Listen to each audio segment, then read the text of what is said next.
Uh-oh. We got a problem.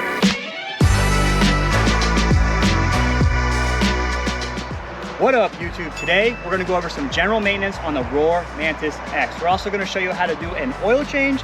So let's get into this video and show you how it's done.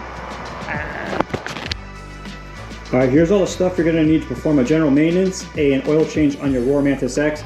Everything comes supplied in the Rawrr Mantis X toolbox, but in case you don't need it, in case you don't have it, you're going to need a T25 and a T30 in order to get that plastic housing off. You're going to need a 12 and 14 millimeter wrench for the fill and drain.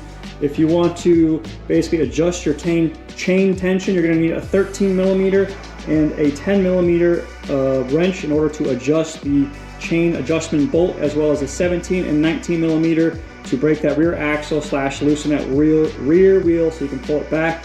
We're going to obviously need some new oil, so we have our GL4 85 weight 90 oil going into the bike.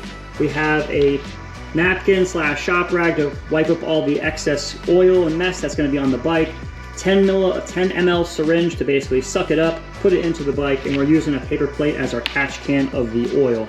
All right, and we're going to clean this chain, so we're going to go ahead and use a degreaser, a brush, and lube. And basically, you know, you could use some other alcohols and things like that, but we just got some cheap $20 stuff that should hopefully do the job. All right, and that's everything you need. All right, we're inside for some general maintenance on this Rawrr Mantis X. We just turned over 600 miles, and that means it's time for a oil change on this gearbox.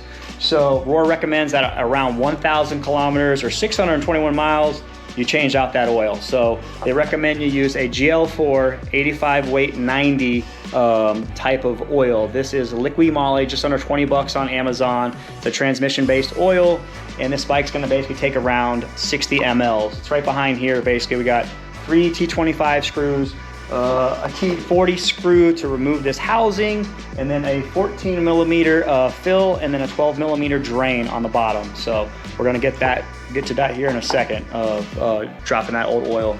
Basically, general maintenance on this bike, which there really isn't much, right? I'm checking my headlight's working fine. You wanna make sure your brakes are working fine. So we already checked them, they're not spongy, pads have plenty of life, and they're working like they should. My forks are not bent, and they're also not leaking oil from the bottom. I looked at all my spokes, none of the spokes are damaged. Doing good up front. Come over here to the controller. This bike's only rated for IP55. It says IP66, which means essentially it's just splash resistant.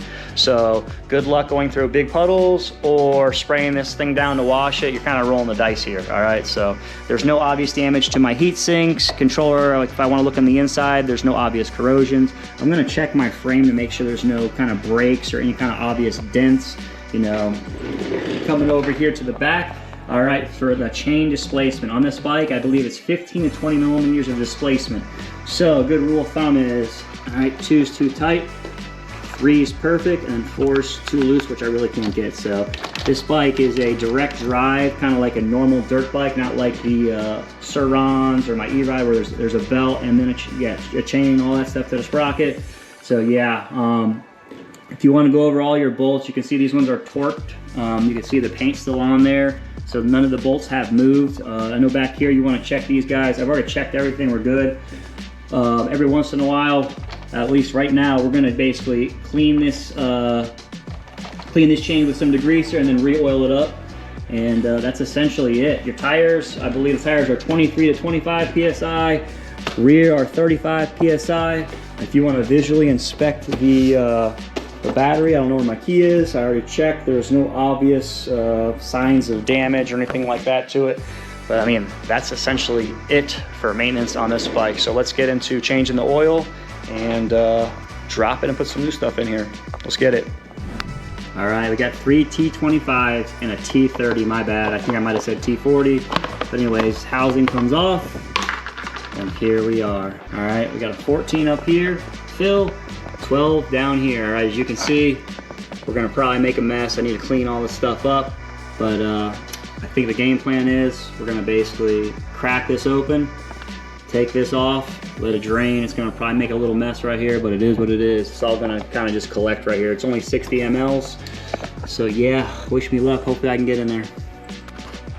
All right, put a little camera on. So we got our 14mm fill. All right, take that off to vent it so it drain easier. Got a good little gasket slash O-ring, good to go. All right, this bad boy on the bottom was wrenched on here, kids. Remember, righty-tighty, lefty-loosey. So go ahead and loosen this thing up. All right, shout out to Rawrr. All these tools were in the kit. Hopefully some oil comes out of here. All right, let's see how much we got. I believe this bolt right here is magnetic. We should see, yep, we're making a mess. It's magnetic. I don't know if you can see. Oh, damn. There is our flow rate.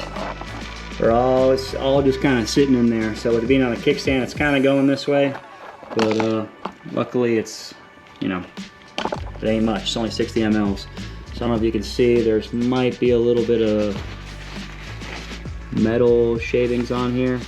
I was told don't be alarmed, but yeah, O-ring slash gasket is good. Let this thing drip all the old stuff out, and let's put the new stuff in. There it is. Leaking oil on the GoPro, good job. And kind of give the bike a shake, make sure we get all that oil out. I mean, we're down to just drips here. Get the rest of this junk up right here. I'm gonna wrap it after this, so I need to make sure all this oil is gone.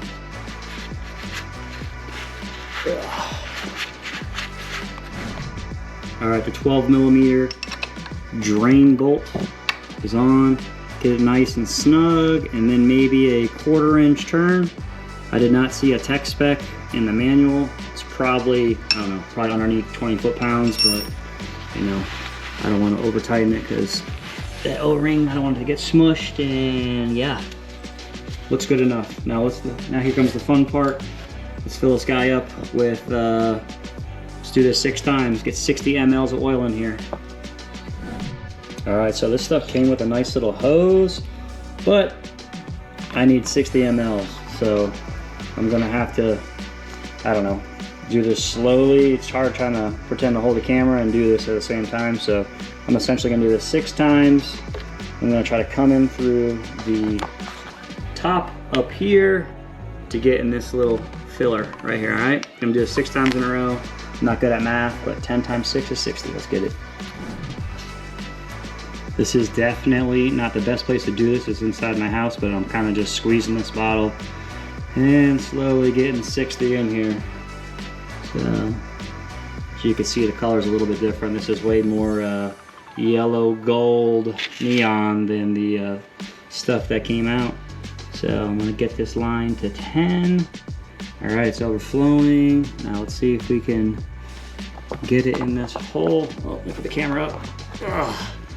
And do this 6 times in a row. All right, number 1. Oh shoot. All right, you gotta go slow. In case you didn't know, you gotta go slow. It'll overflow. I don't know if you can see, but I'm literally adding a cc, waiting until it bubbles up, letting it breathe, go back down. This is a slow, tedious process. You can see it just burping, coming back up. Gonna have to wait a minute. All right, we're all done.